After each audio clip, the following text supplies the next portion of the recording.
It's starting in a few minutes. Now? Yeah.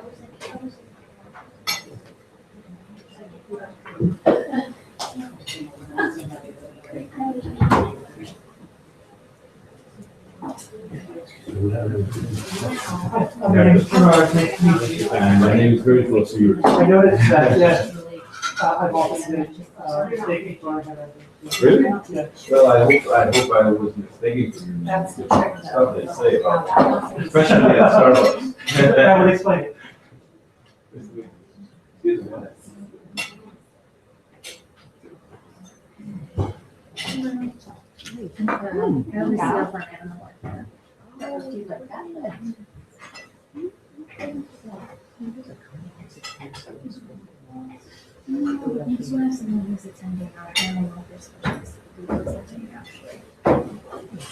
She's actually the center of the video on phone.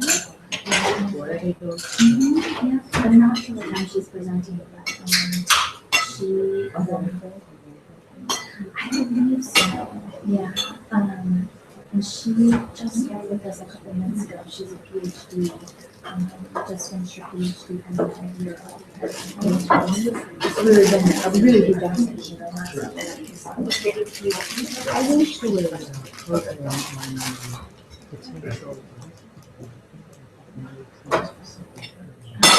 My name is Gerardo. Thank you. Nice to meet you. So, I'm actually the second one today. I'm here with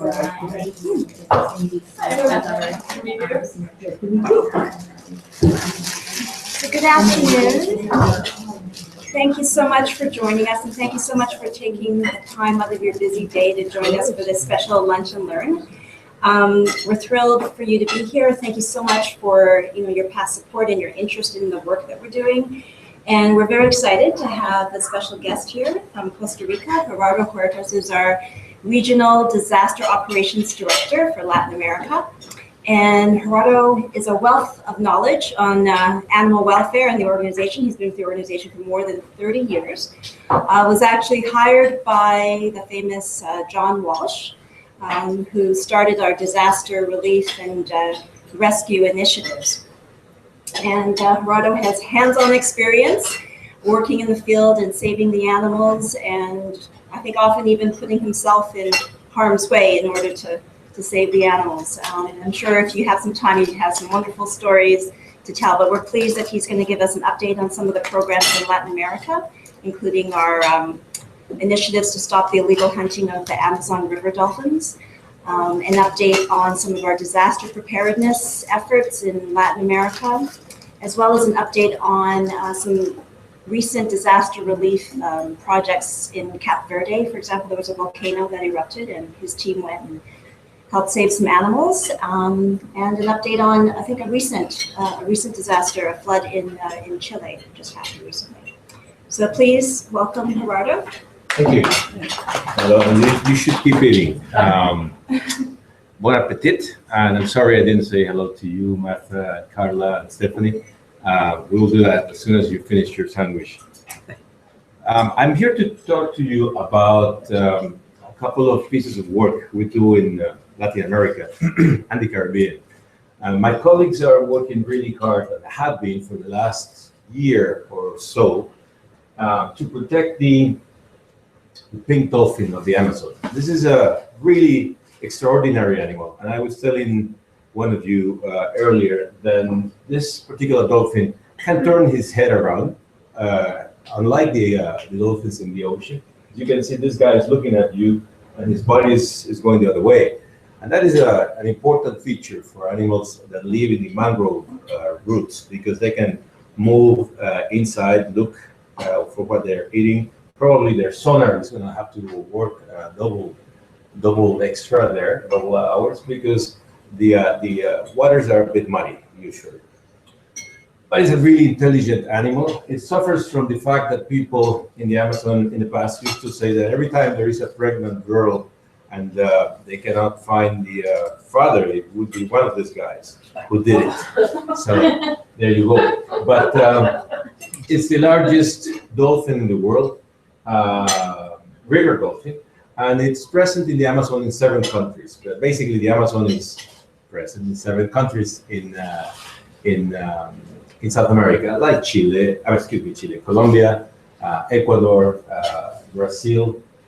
And the problem we are seeing, or we uncovered, is that people hunt them, chop them to pieces, and use them as bait to catch a fish to sell in Brazil and in Colombia.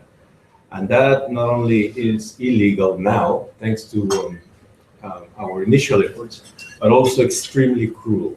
And the problem is that as soon as you make something illegal, it tries or tends to go under the radar. And that's what we're working on. Most of that fish, called piracatinga, doesn't really matter, it's a big fish, goes to, or used to go to Brazil. It doesn't now because it's illegal. And it's going to Colombia in the big numbers, and I'm talking thousands of tons a year. And for them to be able to do that, they have to catch a lot of these dolphins.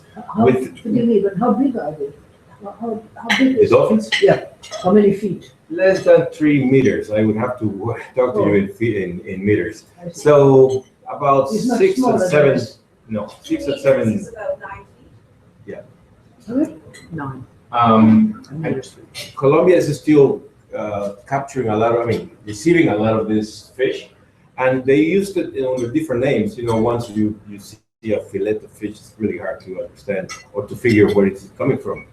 And we're working into that direction. And obviously, we would need to develop humane and sustainable solutions for those fishermen and those communities in the Amazon that used to do that, to catch these guys. So up to now, we have been successful in rising the public opinion in Latin America to the point in which we have signed off 165,000 guardians of the Boto. Boto is the name the pink dolphin is known for in Brazil. And a good number of those 165 come from America. This is an online petition, an online enlisting.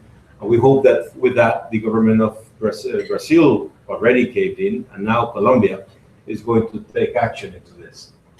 And like I was saying, humane and sustainable alternatives for those communities that used to hunt the Boto. Here's a few numbers of our campaign. It's all digital. It's fairly new, and it's reached over 500,000 fans in Facebook, and also the signatures go close to the fishing sessions, which is important for the pressure we need to put on the dolphins. And like I was saying, these signatures keep growing, and I'm probably venturing what I want to see, but I think we are about a month away, or 2 at the most, to convince the Colombian government to ban the fish, the piracatinga initially, and to set up controls at the border in order to stop this, because this amounts of fish are first unsustainable, and second are coming in through the Colombian border, which happens to be very, very lax or porous. It's a good story as it has been developing. We believe, however, that we need to hurry, because the calculations are that 10% of the population of the pink dolphin is being taken every year for this purpose. Here's one of my colleagues working with teachers in these communities I was telling you about on education projects, how to teach conservation, how to teach alternatives in the schools, and how to train the teachers. That's probably most important because of the domino effect that can have. And we're also working on a game that includes the pink dolphin in it for children, and in a way trying to get it from that status of the owner or the father of that many kids without fathers, and the use they have for for bait on him. It's all a part of our work to change the minds of those people who used to use it. And we're trying to develop the markets for various other things like cassava flour, a fruit called acai, and maybe easier ways or more humane ways to do fishing of the piracatinga in Brazil. That's all I have to say about the pink dolphin, probably because I don't know that much. My colleagues that practically live in the Amazon and in Colombia are really strong, and we believe that this year it's going to probably see the end of at least the importation of that fish in Colombia. I want to talk to you something we were discussing again earlier over there. And it's not about hands-on work, but we have the most hopes for this piece of work, and it's basically developing models that other countries in the world can follow to protect animals from disasters, and that's what my team does. That's what we do.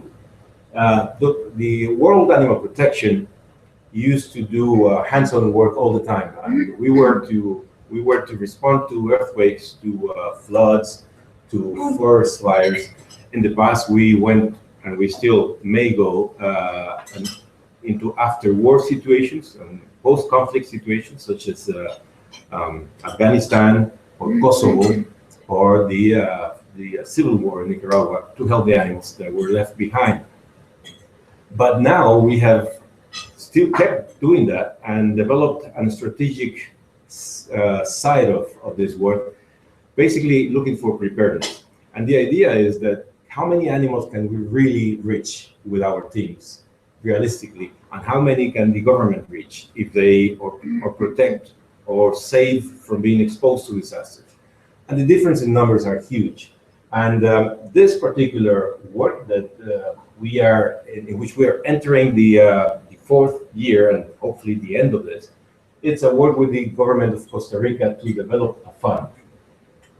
This girl's name is Melissa, and this puppy here is called Bolt.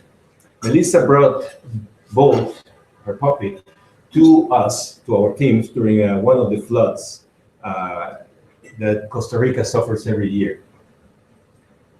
You might think, well, where's the flood over there? Flash floods do that. They destroy a lot of things and they disappear.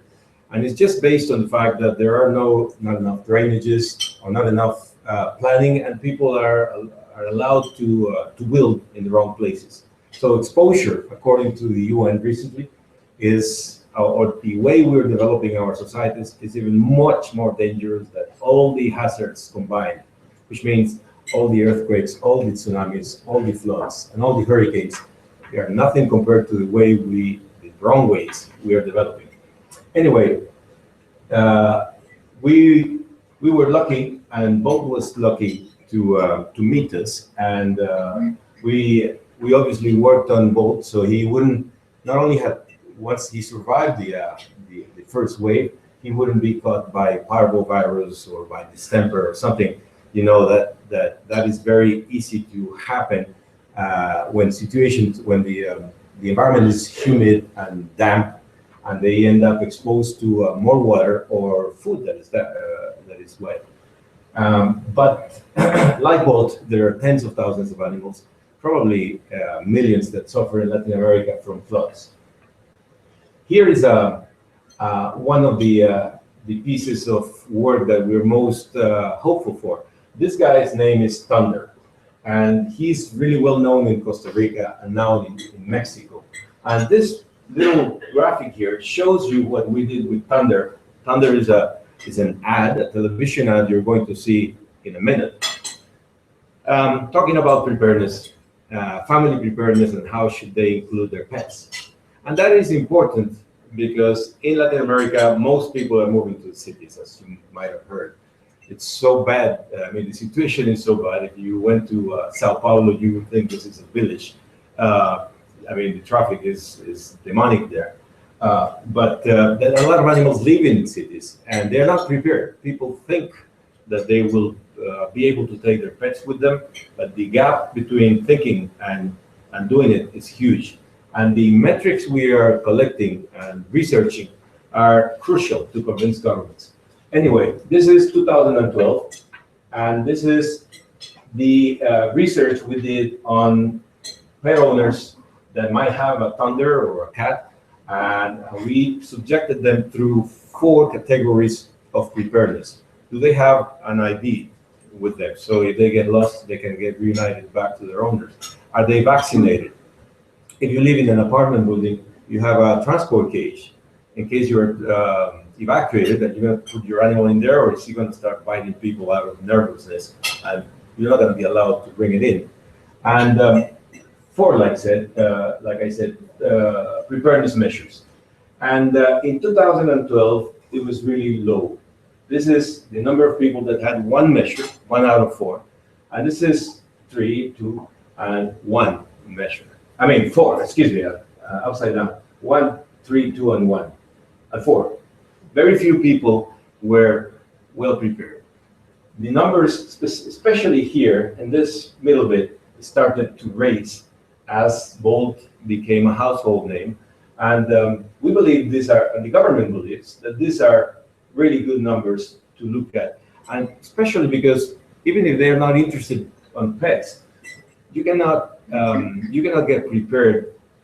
You cannot prepare your pet if your family is not prepared. So, so basically, it's a win-win situation for everybody. Estamos listos, ya preparamos nuestro plan de emergencia. Tengo mi identificación, mis vacunas y mi jaula de transporte. Tengo planeado hacer un simulacro con mi familia, pero después de la siesta. Tengo un plan de emergencia que incluya a toda la familia. Para más información, visite nuestros sitios web.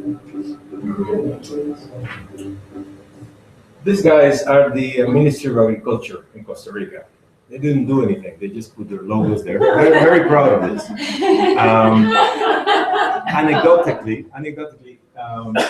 we did this in-house, and you just saw 4 different dogs in there. And you call him Sunday, the English name Sunday, or you call him Sunday in Spanish? In Spanish, it's trueno. So is he called in Spanish? Trueno, yes. That piece is important if you're changing policies at government level in order to bring the public opinion with you. You cannot let them lag behind and hope for a law to take care of everything. Basically, you have to convince the population that they have to do their job, and the government is only there to help with the bits and pieces. And this is the Secretary General of the United Nations in Japan last month, talking at the World Conference for Disaster Risk Reduction. And I'm really proud to tell you that we, after 5 years of lobbying, managed to get a really important line at the UN framework for the next 15 years of risk reduction. And previously to that, you might have heard of the Hyogo framework for action. That was the strategy for all governments to prepare to disasters around the world. And their focus was to reduce the number of human deaths, and they succeeded. Then they realized that that wasn't enough, that if you're in the middle of a flood and someone picks you up and puts you in a dry place, and you're poor as a rat, that's not good. It's not going to be able to help you come back to normality. And it usually takes people in that situation more than a decade to recover. Before that decade is over, more disasters, probably smaller ones or bigger ones, are going to hit you, and it's never going to end for you or for the victims. So the idea now is to focus on your vital assets and your surroundings. The negotiations were really, really hard. The Secretary General came by helicopter to deliver the final speech and had to go back a couple of times because the negotiations were not over. But World Animal Protection finished with a series of events, And the good news, the short story, is that out of the big declaration, there is a pillar that talks about investing in disaster risk reduction for resilience. And the most important creed goes like this: strengthen the production of livelihoods and protective assets, including livestock, working animals, tools and seeds.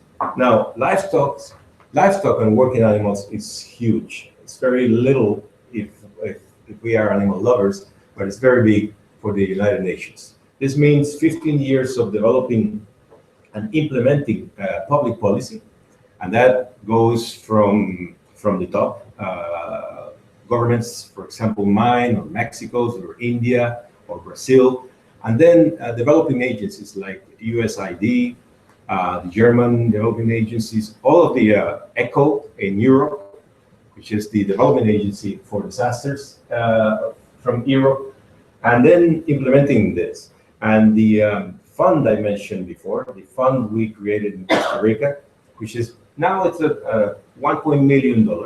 It's not big, but it's pretty good for our standards, and we believe it's going to be able to grow. And the beauty of this fund, it gets even better, that we and the government of Costa Rica did not have to put extra funds to it. Every government, or every office for that matter, when we put our budgets together, sometimes it just happens that a percentage of it cannot be spent. Why? Because the conditions were not there, the deal didn't go on, etc. So those are under expenditures. At the government level, you have to return it. Now the Ministry of Agriculture keeps it and makes the fund bigger and bigger every year. And right now they are spending it in a couple of disasters. One is a volcano that erupted and threatened a population of dairy cattle. Another is a drought that is hitting Costa Rica in the north in a big time. One more tool, a strategic tool.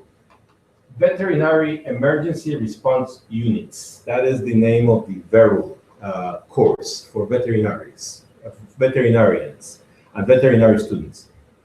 We came to realize that the veterinary profession has to be on our side, because if they do not understand the issues and the problems animals face during disasters, they have to be against us. I mean, if you do not understand something, it's really rarely you will embrace it. You have to oppose it. It's a human characteristic. So we're teaching those veterinary students in Latin America. Right now, we're doing that in India as well and in Asia. And hopefully, if we did it, the theory here was that if we did it online, it would be great. Now, it would be more rich for us. Disaster risk management. What does that mean? It means that veterinarians are going to be able to get out there and assess the risk in a farm, assess the risk in a veterinary clinic, and even assess the risk of their clients and their pets. For example, do you have your ID? Well, I could sell it to you, or I could sell the transport box.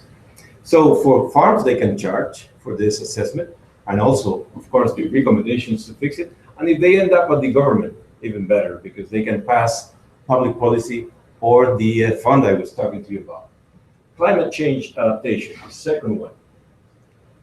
84% of the Mexican territory, that's basically all of it, the Mexican territory. The rest are volcanoes and Cancun probably. 84% is under some form of drought. And the northern part of Mexico is in serious problems.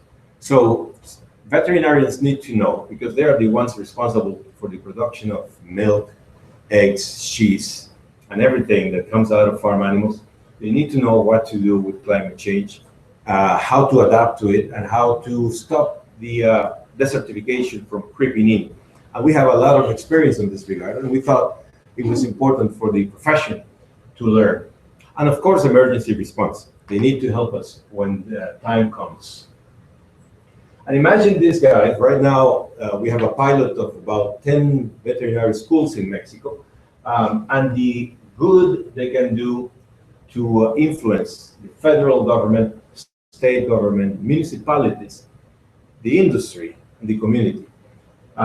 We believe that if we invest time on this profession, we're going to be able to reach tons and tons of animals that we can't physically do. The calculations we have are based on calculations by the government of Mexico, is that 3 million animals are at risk in Mexico, be it from drought or floods or earthquakes or volcano eruptions. Mexico has them all. So imagine this happening in Latin America as well. We could have a small army or infantry to help us during disasters, but also they would be able to reduce the exposure or the vulnerability of that many animals. And to close, like Priscilla was saying, we just came from Vanuatu, where a new cyclone called Pam this time, category 5 again.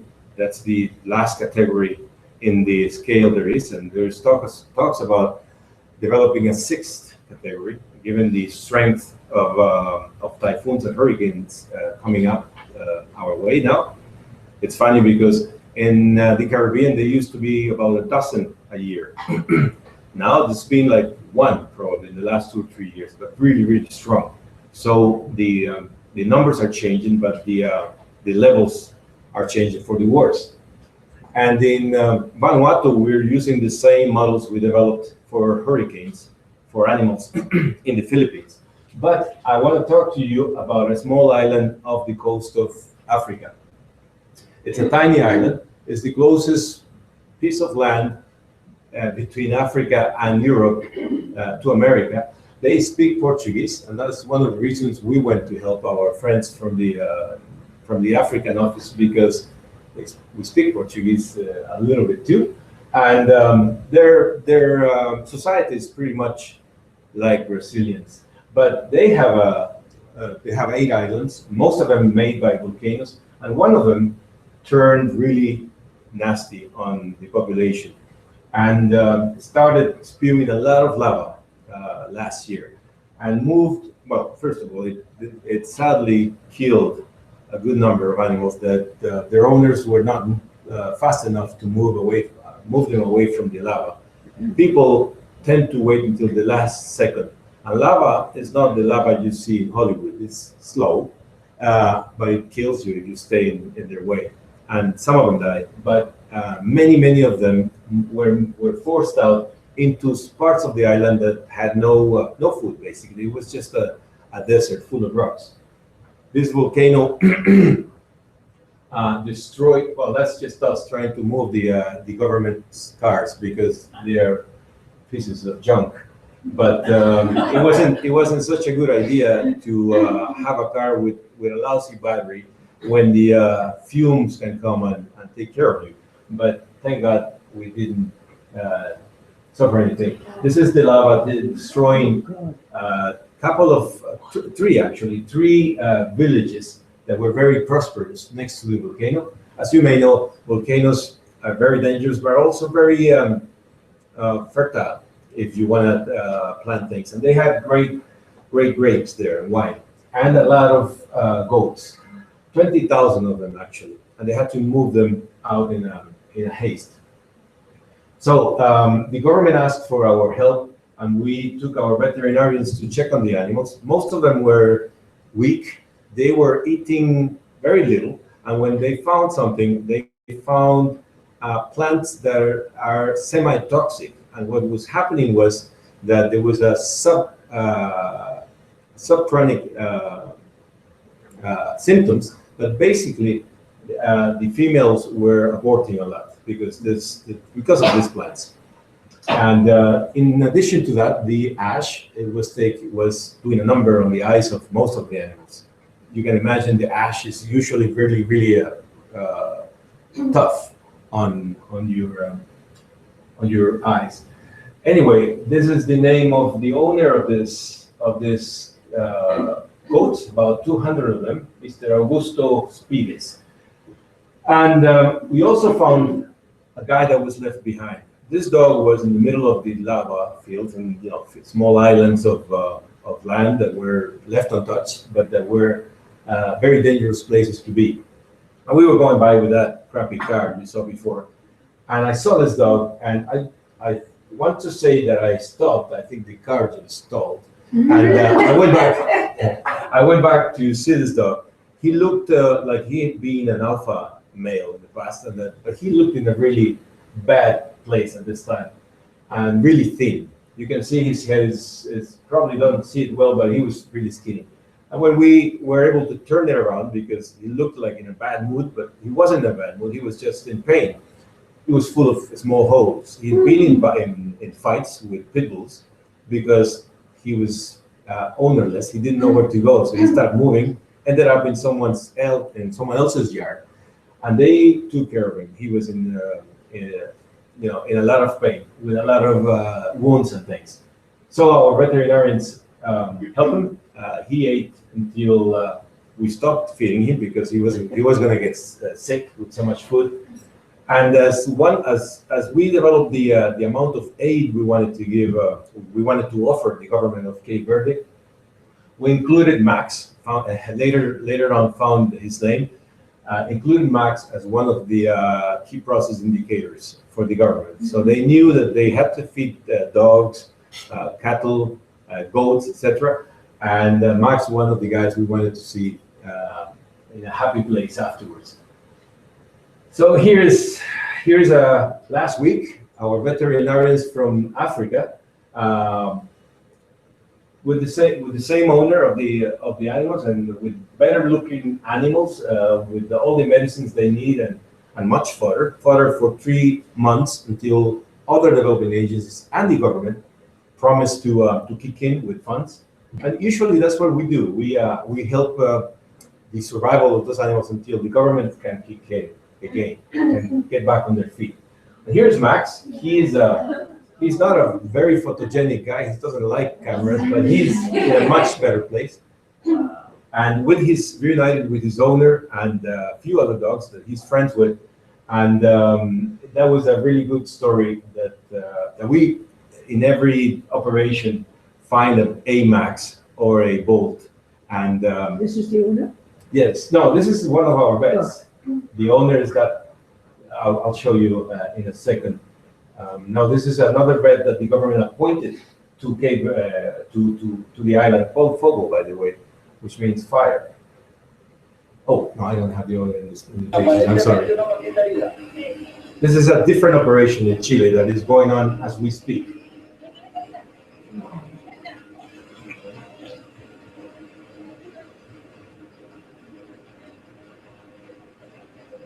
That is the reminding of a city in the north of Chile. The curiosity of this disaster is that it is in the middle of the desert of Atacama. You've heard that desert is huge. And all of a sudden, it got semi-destroyed by a flash flood. They don't know where the water came from, but they certainly were not ready for water because they've never seen it there. So 28,000 animals were at risk. A lot of them were taken by the mud flows. You might have seen that on YouTube, houses going by in the middle of the street, carried by the mud flows. And my veterinarians are there working with the Ministry of Agriculture and the Army to move drugs and food to the delivery of the treatment of those animals over there. The local veterinary association volunteered half a dozen vets that are going to be switching. So it's well under operation right now. And the focus here is going to be vaccines, vitamins, salts, and anything that they might need to stand the wet conditions. And what you see here is basically the way the city looks. And I think that is the last photo. I wanted to come in person to thank you, because without you, this wouldn't be possible. Each Max, each Bolt, multiplied by 20,000 in one instance, by 70,000 like we did in Haiti, or by 28,000 here, is thanks to you. We're only the last link in the chain that makes it happen. But without our bosses, our patrons, we couldn't even start, and we couldn't even get on the plane. And we sure appreciate us letting us do this. But those guys you saw there, they do appreciate it more. And that's my talk. And if you have any questions, I'll try to entertain them.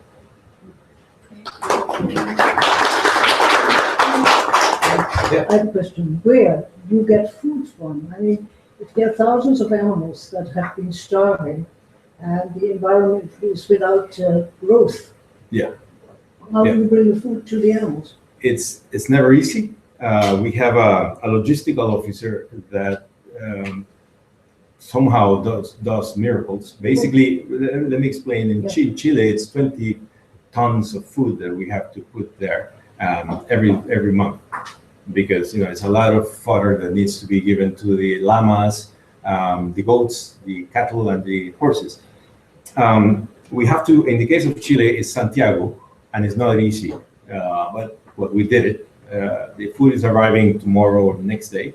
And in the case of Haiti, it wasn't so much food, but it was a lot of medicines, treatments that we brought from the US especially.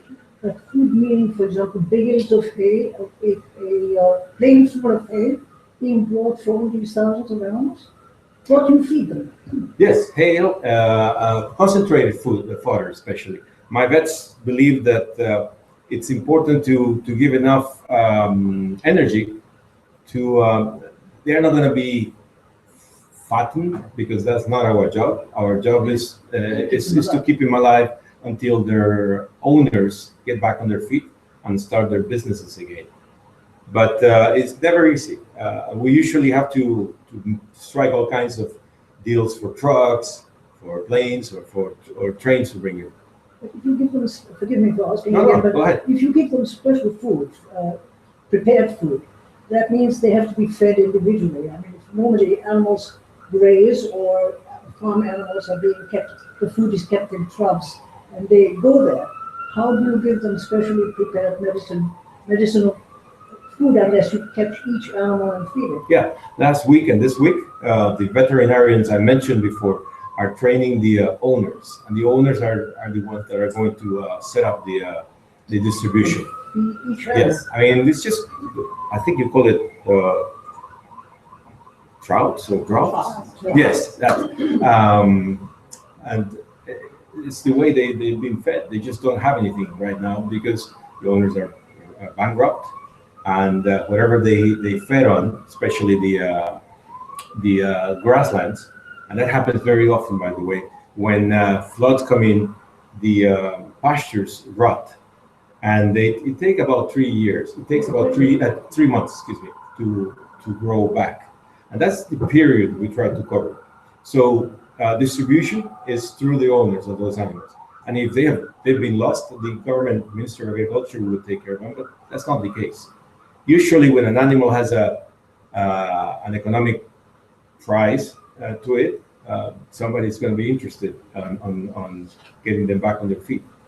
And it's, again, about the government helps us because it's about protecting the livelihoods of those people. And we are interested in helping those animals, especially, obviously, companion and then farm animals. For example, during that period of having to feed them, they put out troughs. How come that the stronger animals should eat most of it and the others are left behind? How does one secure that each animal gets food? It's I think it's the interest of the owner to make sure that everybody eats.